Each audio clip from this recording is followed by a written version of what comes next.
So your house that you lived in when you first moved here, what was it like?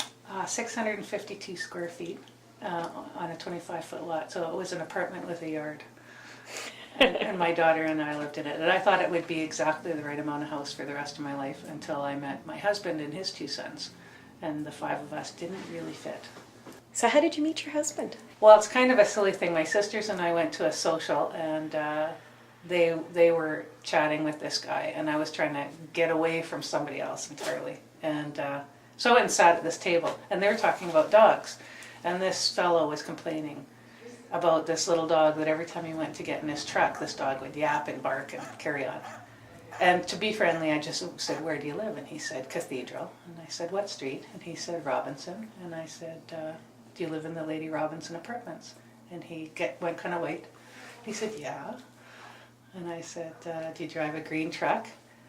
And he said, "Yeah." And I said, "That's my yappy little dog." So the next day he came over with a plate of cookies and a big apology because he figured out where I lived based on the dog barking, and we got to be friends, and then we ended up married to each other for the last 9 years. So if he hadn't been complaining about my yappy little dog, I wouldn't have actually known he lived across the back lane.